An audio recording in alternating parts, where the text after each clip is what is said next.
Ang susunod na programa ay rated PG. Patnubay at gabay ng magulang ay kailangan sa mga batang manonood. Miyerkules po ngayon ang gabi mga kapatid, January 4 na. At ito pa rin po syempre ang Juicy.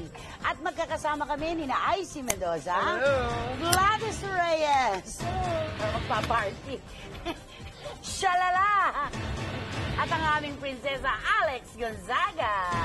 Maganda pa ano ito? Short? Oo, Nyorts. Nyorts. Parang ang tasas ng short mo parang nasa dibdib na. Ang tawag dyan ay pipi shorts. Yeah. Di ba? Pak-pak. Palikpik shorts. Parang ito, ayan. Ay, ayan na. Parang kadalahian ka naman dyan. Mulawin. Kamusta naman ang palahian sa New Zealand? Okay naman. Okay. Eto na tayo sa ating unang showbiz. Marian Rivera, type mag-aral ngayong 2012, sulat ni Ate Rose Garcia sa Abante. Ang gagawin daw niya ay culinary. Why not? Why not? Sinabi AFC, lagi ako nanonood. Sinabi niya nga sa isang interview, sabi niya, gusto kong pumasok sa eskwelahan. Sabi niya, sana totohanin niya. At alam ko naman na meron talagang kagustuhan itong si Maria na mag-aral. Pero wag sanang matulad kay Congrats, di ba? Sinabi niya mag-enroll siya dahil mahalaga sa kanya edukasyon. Anong nangyari? Hindi naman pala nag-aral. Bumabalik siya ngayon sa Will Time, Big Time. Isa lang ang sinabi ng mga taga-roon, unahin mo na muna ang pag-aaral mo. Mahalaga yan. Sayang, di ba? Oo, sayang.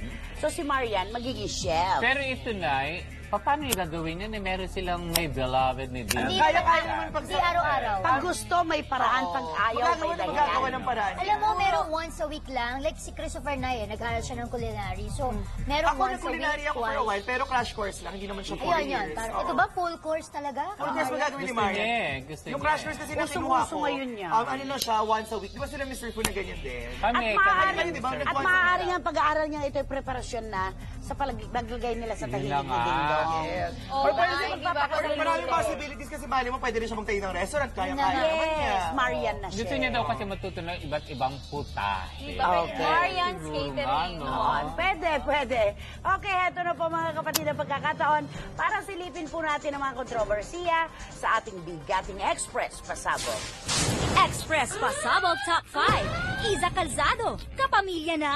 Bago pa man matapos ang 2011 ay mainit ng pinag-uusapan ang tungkol sa di umano'y sama ng loob ni Iza sa Kapuso Network. At dahil na rin dito ay naging maugong din ang balitang lilipat ng istasyon ng aktres. Bagay na hindi rin naman itinanggi ng aktres nang may interview siya kamakailan. Ayon kay Iza ay hindi pa siya pumipirma sa ABS-CBN. Pero nang tanungin siya tungkol sa posibilidad na makasama si John Lloyd Cruz sa isang proyekto ay naging makahulugan ang kanyang iniwang ngiti. Sa ngayon ay hindi pa formal na inaanunsyo ang tungkol sa pagpirma ng aktres sa Kapamilya Network. Pero ang balita namin ay siguradong magiging kapamilya na si Iza ngayong 2012.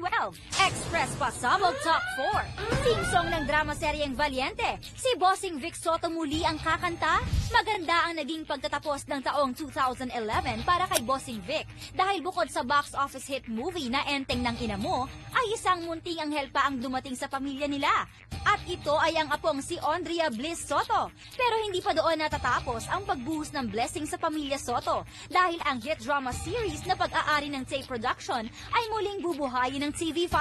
Ang pagbabalik ng Valiente ay pagbibidahan ni na Oyo Soto at JC De Vera. At take note, si Bossing Vic muli ang kakanta ng theme song nito. Ayan, ito nang inaabangan ng Bell Medical Group, ang Juicy Tweets. Okay, Ito, mula kanino? Sabi ni Vice Ganda, sabi niya, she used to love me when I was a kid.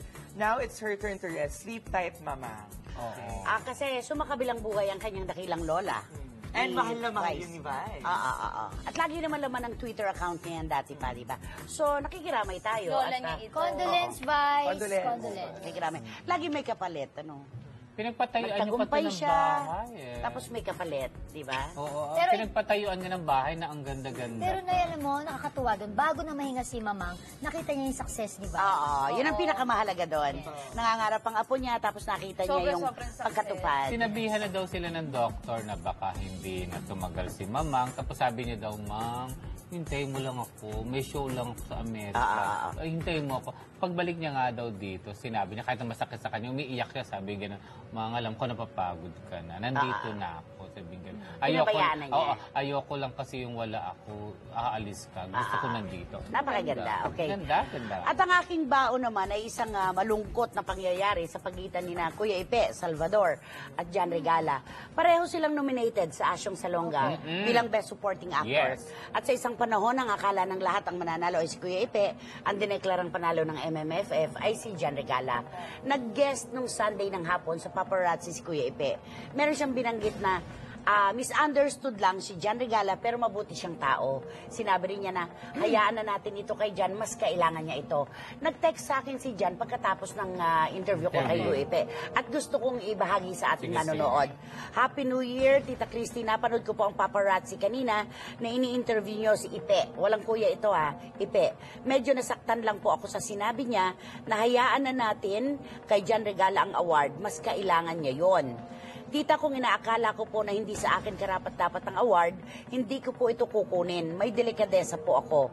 Ngayon po, tita, kung sa palagay ni Ipe ay siyang deserving manalo, tanungin na lang po natin ang mga nakapanood ng Asyong Salonga. Kapag siya po ang pinili buong puso ko pong ibibigay sa kanya ang trophy. Naaawa po kasi ako sa kanya. Hindi niya matanggap ang pagkatalo. Happy New Year, tita. Laging maganda po ang taon na ito. Sana'y maganda. Ayun yan na. Sayang naman, isang pelikulang naman sila magkasama. Hindi, at saka ako naman, hindi sa kinokontra ko, itong text ni Jan, nasabi ko na rin naman sa kanya, kung meron man na makakaramdam na masama ang sinabi ni Kuya Ipe sa kanya, ako yun. Kasi ito lang ang distansya namin. And he meant well, sabi ko nga. Sabi pa nga niya, misunderstood lang si Jan, pero mabuti siyang tao. At saka nanay, di ba, nung award site mismo, nung nanalo si Jan Regala, tumayo siya. Yung bonggang-bongga si Kuya Ipe sa kanya. Yun nga ikukwento ko. Nandoon ako mismo, Andy Ila, parang pangatlong row lang, nandoon na sila. Talagang si Kuya Ipe, hinintay niya pa si Jan Regala. Yung akap na yun, napakasinsero. Oo, Naging sensitive na si Jan siguro. Oo, sabi ko lang kay Jan, depende kasi sa interpretasyon yan. Ako, ang interpretasyon ko, mahal na mahal ka ni Kuya Ipe. At ang malasakit niya sa'yo ay todo. Hindi niya sinasabi na mas kailangan mo ito ngayon. Pero kako dyan, sa punto ngayon, talagang kailangan mo to. Dahil bumabangon ka sa pagkadapa. Di ba alam naman natin na inamin niya naman na naligaw siya ng landas. At pinapasalamatan niya mga kapatiran sa iglesia dahil kayo pala nagparehab kay Jan Regala. Walang po pwedeng lumapit sa kanya nang hindi ini-screen ng mga kapatiran. Nung nag-i-speech siya doon, bulong-bulungan lang din doon. Ang dami niyang iisa lang tao ang binabanggit niya at pinapasalamatan, si Governor A.R. Sabi mo, paano yung mga ibang taong tumulong sa kanya? Bago na punta sa kanya yung role na yan. O sabi niya, hindi niya pinapasalamatan. That's entertainment yan mag-uumpisa eh. Hindi, kagaya nung halimbawa, ito yung pagbalik niya, di ba, na-rehab siya. Di ba, tumulong ikaw. Marami. Sabi niya, puro na ang punto doon, nagpapasalamat ako kay Governor A.R. kung hindi dahil sa kanya. Teka, nagpubulungan pati mga tao. Ayun lang pa tumulong sa kanya. Yun naman ang question lang namin. Hindi, baka na-misinterpret lang din. Kaya naman siguro yun ang in-emphasize ni Kuya Jan. Siyang Nanalo nagbigay. siya for that. Pero, Siya other nagbigay than ng that, aso. syempre napakahaba siguro ang papasalamatan niya. Bilang ang daming tumulong sa kanya, pwede niya man gawin sa paraan na hindi lang sa stage, pwede niya pasalamatan ng personal. Ako naman, iniisip ko yung sinabi ni Kuya Ipe na mas kailangan ito ni Jan ngayon, di ba? Sa totoo lang naman, wala nang kailangan patunayan pang isang Philip Salvador. Di ba? Kulang nga aparador para paglagyan ng tropeyo niya dahil sa galing niya sa pagganap. Kaya yung kanya, sincero yon. Naibigay na natin ito kay Jan. So, Dahil mahal niya si na-misinterpret Jan. na Kuya Jan yung sinabi. Wala pa ako naririnig na isang salita sa kanya ng pangingi ng sorry kay Kuya Ipe. Baka bukas maibalita Pero natin. sana lang na huwag na itong lumaki pa at sana mas ma-patch up kagad. Dahil Ang bongga, humakot ang awards. 2012, diba? Humakot ang awards ang Asyong Pagkatapos Salonga, nito. yes. Pagkatapos ngayong gabi. Okay, ang dami pa po namin chika dahil Ito ang huling hagupit ng chikahang nag-iinit. Todo ang hirit sa... Juicy!